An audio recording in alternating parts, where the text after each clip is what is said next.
विदेशों में हमारा इतना काला धन है कि हम हर किसी के अकाउंट में 15-15 लाख रुपए डाल सकते हैं। इन्होंने कह तो दिया, लोगों ने वोट भी दिया, बढ़ चढ़ के वोट दिया, या अभी भी। फिर आप कहेंगे कि शायद मैं कांग्रेस का पक्ष कर रहा हूँ। ये कांग्रेस ही थी। जब देश आज़ाद हुआ तो हमारे पास कुछ नहीं था। अगर जो मोदी जी भी पढ़े होंगे ना किसी स्कूल में, तो वो भी कांग्रेस के ही बने। जो हिंदू महासभा पार्टी थी, जो बाद में जनसंघ बनी, और जनसंघ बनने के बाद वो जो है बीजेपी बनी। जो क्रांतिकारी लोग हैं, एक गरम दल के थे, एक नरम दल। इन्होंने मिलकर के सबने लड़ाई। कह रहा मेरे देश के सारे कपड़े तो तुमने ले ली, तो हमारे पास कपड़े बचे ही। उसने कहा वो एक बारी में एक ही आ सकती है। कह रहा वो क्यों? कह रहा जिस साड़ी को सास पहन के आती है, फिर बाद में वही साड़ी पहन के दूंगा। क्या शुक्र है कि हमारे शासनकाल में गांधी को कुछ नहीं हुआ, और नहीं तो हम बदनाम हो जाते। अब जैसे बीजेपी है, उसकी अपनी विचारधारा, वो हमेशा हिंदू मुस्लिम कोई जो स्वेच्छा से उधर से इधर आना चाहे वो आ जाए, और इधर से उधर जाना चाहे वो चला जाए। ये गांधी जी ने कहा।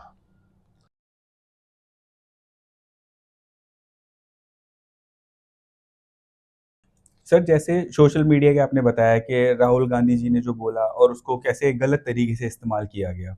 सेम अगर हम एक मोदी जी की स्पीच के बारे में देखेंगे, आज लोग ये मानते हैं कि 15 लाख रुपए मोदी जी ने बोला है कि हर के अकाउंट में आएंगे। जबकि अगर वो पूरी स्पीच सुनेंगे तो एक उन्होंने ये आइडिया बोला है कि इतना काला पैसा है कि अगर वो देश की जनताओं में बांटा जाए तो 15-15 लाख रुपए आ सकते हैं। और उस स्पीच के एंड में ये भी कहा है उन्होंने कि अगर ये काला पैसा आता है तो मैं उसको देश की तरक्की में ही इस्तेमाल करूंगा। उसकी किसी भी स्टेटमेंट में ये नहीं है कि हाँ 15 लाख इस अकाउंट में आएंगे या जनता के अकाउंट में आएंगे।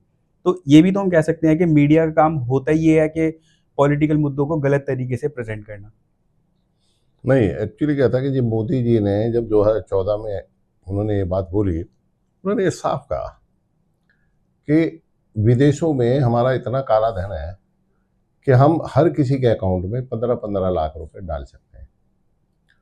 अब हर आदमी, हर एम्प्लॉय, उसने लोगों को लगने लगा यार मोदी जी आएंगे तो मैं जो काला धन आएगा वो देश के अंदर इतना पैसा है कि वाकई में अगर जो 15-15 लाख रुपए भी मिल जाते ना, तो भी वो इतना पैसा बचता। लेकिन ये इन्होंने कह तो दिया, लोगों ने वोट भी दिया, बढ़ चढ़ के वोट दिया, या आ भी गए। अब लोगों के वो सपने जो ना अधूरे ही रह गए। उन्होंने ये भी कहा था साथ में, हर साल 2 करोड़ नौकरी दूंगा। आपने नहीं पूछा, लेकिन मैं बता रहा हूँ। इसके साथ 15 लाख के अलावा 2 करोड़ नौकरी। अगर एक साल में 2 करोड़ नौकरी, तो 11 साल में कितनी हो गई? 22 करोड़। 22 करोड़। यदि 22 करोड़ लोगों को नौकरी मिल जाती उनके चुनावी वायदे के अनुसार, तो अनएम्प्लॉयमेंट जो था इतना नहीं रहता। जैसे अभी आपने क्वेश्चन पूछा था, 7 वैकेंसी और 1.5 लाख पोस्टें आ रही, तो इतना नहीं होता है। पर ये जॉब के वादे तो सिर्फ एक यही गवर्नमेंट नहीं, हर गवर्नमेंट यही करती है आने से पहले। जैसे अगर आम आदमी की सरकार जब दिल्ली में आई थी तो उन्होंने भी बोला था कि दिल्ली में इतनी वैकेंसी निकाल देंगे, सारे टीचर को हम प्राइवेट कर देंगे जो कॉन्ट्रैक्ट पे लगे हैं, पर वो भी नहीं हो पाता है। देखिए ऐसा होता है, करने में करनी में और कथनी में फर्क होता है। फिर आप कहेंगे कि शायद मैं कांग्रेस का पक्ष कर रहा हूँ। ये कांग्रेस ही थी। जब देश आज़ाद हुआ तो हमारे पास कुछ नहीं था। 66 करोड़ सिर्फ पाकिस्तान को दिया था, और 66 करोड़ या 60 करोड़ हमारे पास था। उस समय नेहरू जी जब आए, देश के अंदर सुई तक नहीं थी। सुई बनाने से लेके जहाज तक, भाखड़ा बांध जैसे डैम तक की सोच रखना, पीएसयू बनाने, एम्स बनाने, स्कूल बनाने, यूनिवर्सिटीज बनानी। अगर जो मोदी जी भी पढ़े होंगे ना किसी स्कूल में, तो वो भी कांग्रेस के ही बनाए हुए होंगे उस समय। बिल्कुल। मैं कहता हूँ मोदी गवर्नमेंट एक बार ये बता दे कि भाई हमने ये स्कूल बनाए हैं। 11 साल तो इन्हें भी हो गए। ये कहते हैं एम्स बनवाए हैं। कौन से एम्स बनवाए हैं? कहाँ बनवाए हैं? अगर जो एम्स बनवाए हैं, तो आज गरीब आदमी इलाज के लिए तरसता है। पहले सरकारी स्कूलों में पढ़ने वाले बच्चे और यूनिवर्सिटी तक जाते थे, आज लोग सरकारी स्कूल में अपने बच्चों को पढ़ाना नहीं चाहते हैं, या तो स्कूल में टीचर नहीं है या वहाँ पढ़ाई नहीं होती। या सर हम इसको इस तरह भी तो ले सकते हैं कि जब देश आज़ाद हुआ और जब इलेक्शन हुए, पहली बार जब कांग्रेस की सरकार आई, तब बीजेपी का एक इजाद हुआ था और उनको सिर्फ, अगर मैं गलत नहीं हूँ तो 7 या 9 वोट उनको टोटल मिले थे सिर्फ, और बाकी सारे कांग्रेस को मिले थे। तो हो सकता है कि उनकी, अगर उनको वोट मिलते, उनकी सरकार आती, तो वो भी यही सारे काम करते, क्योंकि देश तो उसी वक्त आज़ाद हुआ था। उस वक्त देश ने पहला कदम रखा था तरक्की की ओर, और अगर आज़ादी होने के बाद ये चीज़ें नहीं कराते, तब तो हमारा देश गुलाम ही रह जाता। तो शायद इनको मौका नहीं मिला, पहल कांग्रेस की हुई, यहाँ पर हम ये भी कह सकते हैं। नहीं, ऐसा नहीं था कि उस समय भी जो हिंदू महासभा पार्टी थी, जो बाद में जनसंघ बनी, और जनसंघ बनने के बाद वो जो है बीजेपी बनी, इनको भी वोट मिले, कुछ इनके भी थे, लेकिन उस समय जब सरकार थी, जो लोगों का रुझान था, क्योंकि नेहरू भी जब देश आज़ाद हुआ, या महात्मा गांधी जी ने जो जिस तरह से देश को आज़ाद कराया, और एक जैसे सुभाष चंद्र बोस हैं, भगत सिंह है, ये जो क्रांतिकारी लोग हैं, एक गरम दल के थे, एक नरम दल के थे, इन्होंने मिलकर के सबने लड़ाई लड़ी। गांधी जी कहते थे कि ज़्यादा हिंसा भी ठीक नहीं है, और वो अपना हिंसा करते थे, जो जो हमारे, बिल्कुल। भाई जरूरी है कि भाई कहीं गर्मी दिखानी है तो कहीं नरमी दिखानी है। लेकिन सर इनका तो हिस्ट्री में ऐसा एक है कि इनका कभी मिलाप हुआ ही नहीं है, दोनों अगेंस्ट थे एक दूसरे के। भाई जो नरम दल थे और जो गरम दल, वो दोनों में कभी मिलाप नहीं हुआ। लेकिन नाम अगर आता है तो महात्मा गांधी जी का आता है कि आज़ादी महात्मा गांधी जी ने दिलवाई। बिल्कुल आपने ठीक कहा, ऐसा नहीं है कि उनका नाम नहीं आता, खूब आता है। हिस्ट्री में देखो तो उनका सब जगह नाम है। अब आज हिस्ट्री से ही तुम निकालना शुरू कर दो उनको, बिल्कुल। अब हिस्ट्री से उनके नाम हटाना शुरू करो, तो ऐसा नहीं है। महात्मा गांधी की प्रतिमाएं आज 70 देशों में है, 70 देशों में है। ऐसे नहीं, महात्मा गांधी अंग्रेजों का जो लोहा मनवाया, उनकी नमक आंदोलन चलाना, स्वदेशी चलाना, और हर तरह से अंग्रेजों से वैसे लड़ना, धरने प्रदर्शन ज्यादा करना लोगों को, और लोग उनकी बात मानते भी थे, ऐसा नहीं है कि नहीं मानते थे, लोग उनकी बात मानते भी थे। जी। उस जमाने में महात्मा गांधी बैरिस्टर थे, उन्हें क्या पड़ी थी अपना कोट उतार कर वो देश के लिए लड़ने के लिए। आज उनके बारे में कोई भी अनाप शनाप बोल देता है, भाई बिल्कुल सर। उनकी पूरी हिस्ट्री पढ़ के देखो। भाई सुभाष चंद्र बोस ने भी बहुत काम किए, ऐसा नहीं है। शहीद भगत सिंह ने भी बहुत सारे काम किए, और ऐसे हमारे बहुत सारे क्रांतिकारी, उन्होंने भी बहुत काम किए, लेकिन कांग्रेस सरकार में उन सब का नाम हिस्ट्री में था। लेकिन आज क्या है कि हम बार बार जो है ना टारगेट करते हैं कि कांग्रेस ने कुछ नहीं किया। कांग्रेस ने उनकी पैरवी भी की, जब वो जेलों में बनते, उनके मुकदमे भी लड़े नेहरू ने, लेकिन अंग्रेजों का शासन था। लेकिन महात्मा गांधी का जो आपने क्वेश्चन किया कि उनका नाम ज्यादा क्यों है, क्योंकि उन्होंने अंग्रेजों को इतना मजबूर कर दिया था अपने व्यवहार से, अपने आंदोलन से, कि लोग ना उनके साथ ज्यादा होते थे। क्योंकि लोग ना, देखिए, किसी घर में दो हैं तो वो कई सभी जगह मार काट नहीं चलती, सभी जगह झगड़े फसाद नहीं चलते, सभी जगह खून खराबा नहीं चलता। बिल्कुल। लेकिन जब ऐसा हुआ, महात्मा गांधी जी ने इतना मजबूर, इतना घुटनों पे टेक मजबूर कर दिया कि अंग्रेजों को देश छोड़ने के लिए, जो है ना, जाने के लिए मजबूर होना पड़ा। आपको एक घटना बताता हूँ। अंग्रेजों का जो उनका नाम लॉर्ड्स, उन्होंने इनको महात्मा गांधी को जो ब्रिटिश अपने यहाँ बुलाया, तो वो इनका मजाक भी उड़ाते थे कि यार देखो, वो फकीर होगा, वो उसको बुलाया उस साइन कराने के लिए, नहीं देख के आओ उसको। तो वो यूएस जब गया तो अपनी एक ही धोती में गया वो। तो उन्होंने कहा भाई ये कैसे बन के आए हो, तुम्हें उसमें आना चाहिए। कह रहा मेरे देश के सारे कपड़े तो तुमने ले लिए, तो हमारे पास कपड़े बचे ही कहाँ हैं। ये महात्मा गांधी की वो थी। वहां गए, कह रहा मैं जैसा हूं वैसे ही। एक बार गांधी जी अपने उससे मिलने गए, तो एक बार उसकी बहू आ गई मिलने, एक बार उसकी सास आ गई मिलने। उसने कहा भाई ये दोनों क्यों नहीं आ रही एक साथ। गांधी जो उनका जो छोटे कपड़े का धोत का जो वो था मोटी, उसने कहा वो एक बारी में एक ही आ सकती है। कह रहा वो क्यों? कह रहा जिस साड़ी को सास पहन के आती है फिर बाद में वही साड़ी पहन के बहू आती है, कि गांधी जी इसलिए वो एक साथ नहीं आ सकते आपके साथ। कह रहा अच्छा। उन्होंने जो अपनी आधी धोती फाड़ के उसको दे दी और कहा जब तक मेरे देश के लोगों के पास पूरे कपड़े ना हो जाए तब तक मैं पूरा कपड़ा ना अपने शरीर पे नहीं पहनूंगा। ये तो हम शॉर्ट वे में बता रहे हैं, तो गांधी जी की तो बहुत सारी वो चीजें हैं।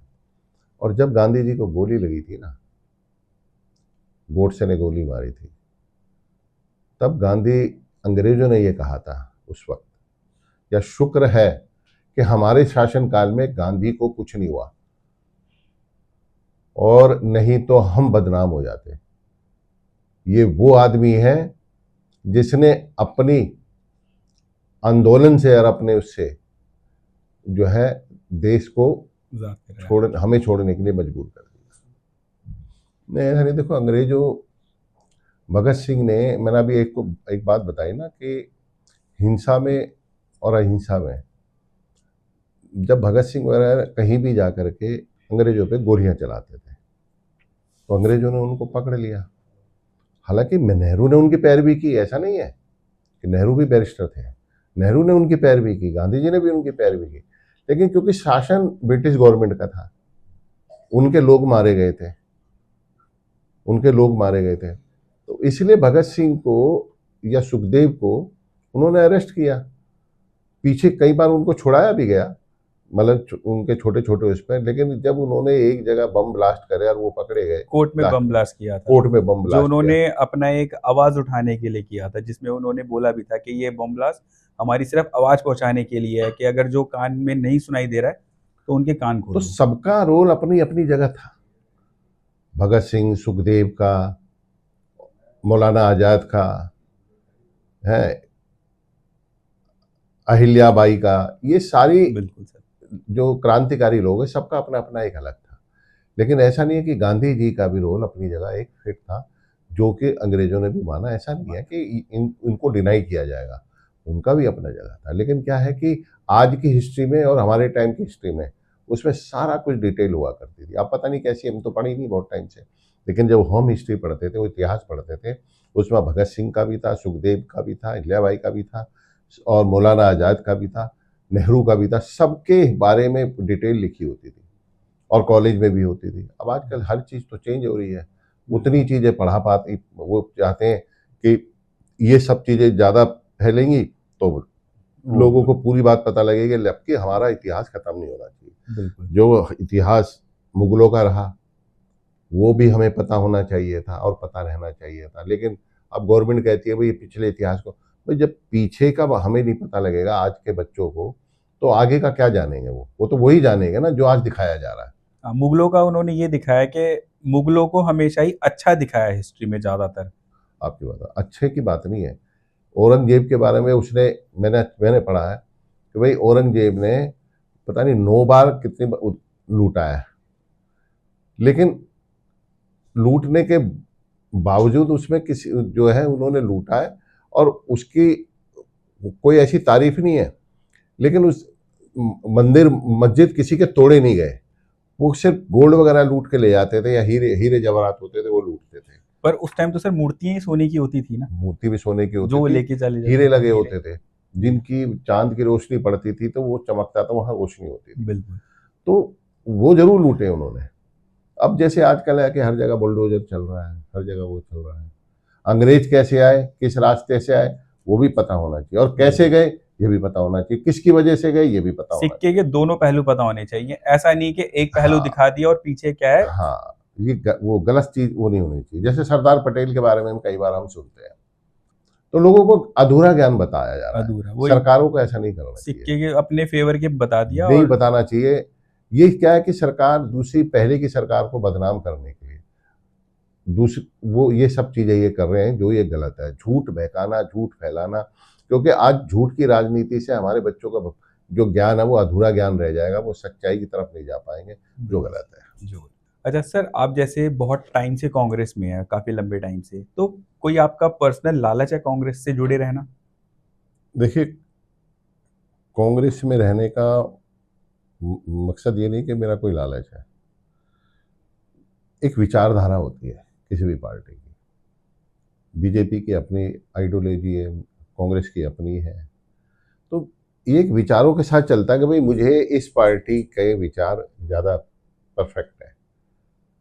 जो देश में अब जैसे कांग्रेस है, हिंदू, मुस्लिम, सिख, ईसाई, वो सभी धर्मों के साथ जाती है। हर धर्म के बारे में बात करती है, हर जाति के बारे में, हर मजहब के बारे में, हर युवा के बारे में, हर गरीब के बारे में, महिलाओं के बारे में। ये कांग्रेस की एक विचारधारा है कि सबको समान कानून व्यवस्था के हिसाब से, या ये कहें कि हमारे संविधान के हिसाब से उसका अधिकार मिलना चाहिए। अब जैसे बीजेपी है, उसकी अपनी विचारधारा, वो हमेशा हिंदू मुस्लिम, हिंदू मुस्लिम, हिंदू मुस्लिम, मुसलमानों ने ये कर दिया, मुसलमानों ने ऐसा कर दिया, उसकी मस्जिद तोड़ दो, उसकी मस्जिद पे जाके झंडा लगा दो। ये चीज़ें बीजेपी में हो सकती है, इसलिए मेरा आइडियो जो है ना, विचार उससे डिफरेंट है। इसमें सर अगर मैं ये आपको बोलूं कि लाल चौक पे और वहाँ पर मोदी गवर्नमेंट के आने के बाद इंडियन फ्लैग लगाया, अब वहाँ पर आर्मी के जवान बहुत आराम से घूम सकते हैं, पहले उन पर पथराव होता था। तो ये चीज़ अगर वो कर रही है तो ये हिंदू मुस्लिम तो अपने आप से आ रहा है। कांग्रेस ने इस पे एक्शन नहीं लिया इसलिए हिंदू की कोई बात आई नहीं। मोदी की गवर्नमेंट ने इस पे एक्शन लिया तो यहाँ पर हिंदू मुस्लिम हो गया। आपने देखा होगा मुसलमान तारे को और चांद को मानते हैं, तो वहाँ जो मुस्लिम है आबादी, वो उसी हिसाब से चलती है। भारत के भी मुसलमान हैं, वो भी इसी चांद को देख के या उसको देख के ईद मनाते हैं। वहाँ भी ऐसा ही था। ये बढ़ा चढ़ा के बताया जाता है कि वहाँ पे पाकिस्तान का झंडा तो हमारे देश में कभी फहरा ही नहीं हो ही नहीं सकता था। एक गुलाम कश्मीर है, उसमें वो जो पाकिस्तान ऑक्युपाई है, उसको जरूर मतलब वहाँ पर जो है पाकिस्तानियों ने अपना झंडा लगाया हुआ, उसका भी बताऊंगा वो भी कैसे वहाँ गया, पाकिस्तान में कैसे चला गया और भारत में वो क्यों नहीं आया। वहाँ के जो लोग थे, दो समुदाय थे, एक ब्राह्मण समुदाय जो कश्मीरी पंडित होते हैं, और एक समुदाय था जो मुसलमान। तो वहाँ पर ना आए दिन आतंकवादी घटनाएं होना, ये होना, इस तरह से पाकिस्तान इस तरह की घटनाएं चलाता था। और ऐसा नहीं कि हमारी आर्मी ने वहाँ घर से ढूंढ ढूंढ के लोगों को मारा है, लेकिन क्या था कि वहाँ के नागरिकों को कोई चोट ना पहुंचे। ये इंस्ट्रक्शन थी कि वहाँ के नागरिकों को कोई असुविधा ना हो, उसको ध्यान में रखते हुए वहाँ पे कार्रवाई होती थी। ऐसा नहीं कि वहाँ आर्मी नहीं लगी थी। कांग्रेस के समय में वो चिड़िया भी जो है ना क्रॉस नहीं करे, 7 चुंगियाँ होती थी श्रीनगर में जाने के लिए। और ये फिर मैं कहूँगा आरएसएस का एक बहुत बड़ा षड्यंत्र था। जब जब देश में, जब तक इनकी सरकारें नहीं बनी ना, जब तक मेरठ में आए दिन कर्फ्यू लगे रहते थे, यहाँ सर कश्मीर मैं में कर्फ्यू लगे एक रहते थे। आपको रोकते हुए एक बात कहना चाहूँगा यहाँ पे कि हमारे देश में लाल चौक जैसी जगह पर, एक आइडल जगह पर अगर इंडिया का झंडा नहीं फहराया जाता है, मोमडन का झंडा होता है, उसमें दूसरी गवर्नमेंट कोई एक्शन लेती है और उसके कोई भी अगेंस्ट में बातें होती है तो आरएसएस, बीजेपी, कांग्रेस, ये वो हमेशा गवर्नमेंट को ही टारगेट किया जाता है, चाहे वो कांग्रेस हो, चाहे वो बीजेपी हो, कोई भी हो, गवर्नमेंट को किया जाता है। लेकिन उसके जो फैक्ट है, जो प्रॉब्लम थी और जो प्रॉब्लम सॉल्व हो गई है, उसको क्यों नहीं देखा जाता? देखिए, आपने कहा झंडा फहराया जाता है, लेकिन झंडा फहराने के बाद भी हमारे देश में आतंकी आते हैं, 26 आदमियों को मार के बड़े आराम से चले जाते हैं। बिल्कुल ठीक है, किसकी सरकार में वो? अटैक तो और दोनों ही देखिए, गवर्नमेंट में होते हैं। 44 जवान आते हैं। देश का राज्यपाल ये कहता है कश्मीर का, जम्मू कश्मीर का, कि इनको ट्रक से मत भेजो, इनको बाई एयरलिफ्ट करके भेजो, इनकी जान को खतरा है। जानबूझ के नहीं सुनी, और वो 44 जवान जो थे हमारे, उनको लिफ्ट नहीं किया, और उसके बावजूद जो है वहाँ पे आरडीएक्स की 300 किलो की भरी हुई, वो कैसे आया 300 वो कैसे आई, और वो चौकियाँ क्यों ख़त्म करी गई, जिसमें मैंने अभी बताया ना कि उसमें एक, जब भी कोई नागरिक भी घुसेगा तो वो अपना आई कार्ड दिखा के जाएगा, तब वो अंदर जाएगा। 7 चौकियाँ होती थी। चौकियां खत्म क्यों की गई, वो गाड़ी घूम रही है वो कैसे आ गई, वो 44 जवान शहीद हो गए फिर आप उनके नाम पर वोट मांग रहे हैं। खाली लाल चौक पे झंडा फहरा दिया कि उस दिन झंडा फहरा दिया, झंडा फहराने के लिए तो पहले भी कोई नहीं मना करता था, लेकिन ये थी कि वहां जो गवर्नमेंट बनी हुई थी या जो भी गवर्नमेंट थी, ये उनका वो था कि वो अपने सारे उनके ऑफिसों पे कार्यालयों पे जो है सबके तिरंगे झंडे थे। कौन कहता कि वहां नहीं था? एक लाल चौक है कि लाल चौक पे ये झंडा नहीं था, इतने हमने झंडा फहरा दिया, हम गए तो झंडा, वहां तो कोई भी झंडा फहरा देता, कोई मना थोड़ी थी किसी को।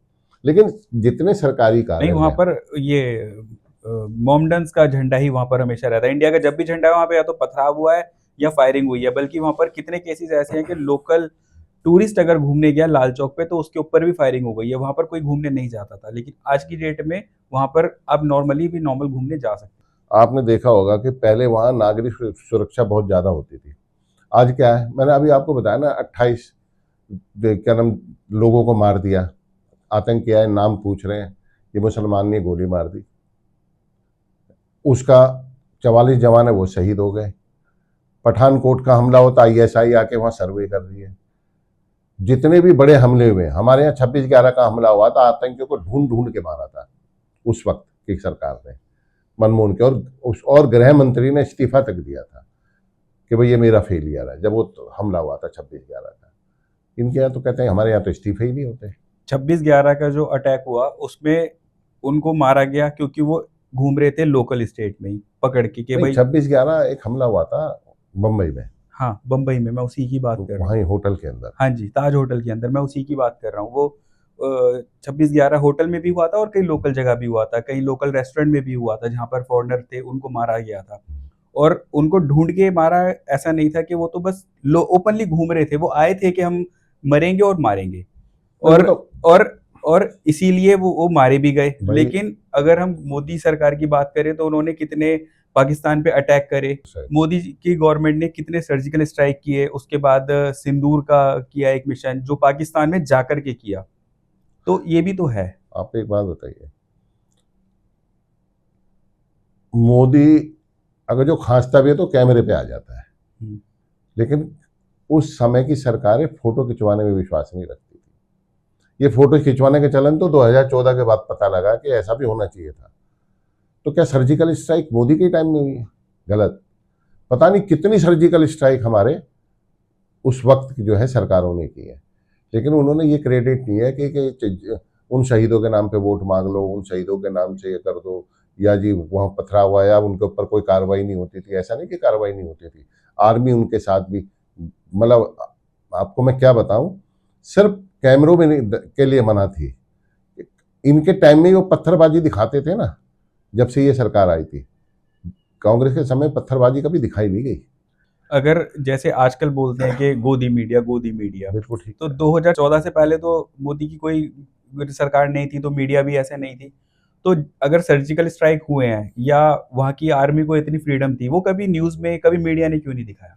नहीं भाई, ऐसा था कि मीडिया देश के हालात को हम ना ज़्यादा उजागर नहीं करना चाहते थे कि देश के हालात ज़्यादा खराब है या वहाँ पे ज़्यादा खराब है। ऐसा नहीं है खराब है, क्या नाम, हम वहीं के नागरिकों को मारे पीटे ये दिखाएं तो उससे फर्क पड़ता है। सरकारों पे उंगलियां उठती हैं उस पर। जैसे हमारे देश में मानवाधिकार है, एक राष्ट्रीय मानवाधिकार, एक दूसरा पूरा इंटरनेशनल मानवाधिकार भी होता है, वो भी उंगलियां उठाती हैं।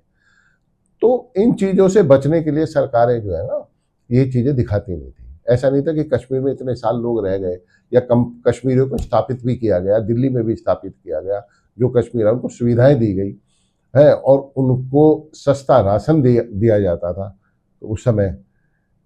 लेकिन क्या था कि कश्मीर के हालात, राजा हरि सिंह वो कश्मीर का राजा था।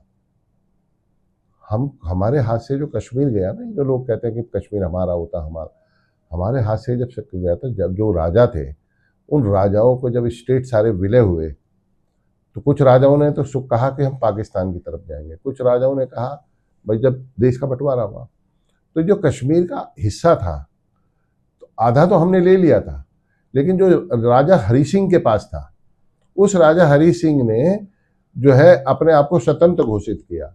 लेकिन जो पाकिस्तान के जो बलूचिस्तान के जो वो थे, उन्होंने राजा हरिश्चंद्र पे जब हमला करना शुरू किया, पाकिस्तान को कब्जा शुरू किया, तब तक वो कब्जा आधे से ज्यादा कर चुका है। राजा हरि सिंह ने चिट्ठी लिख करके वो यहाँ भाग आया।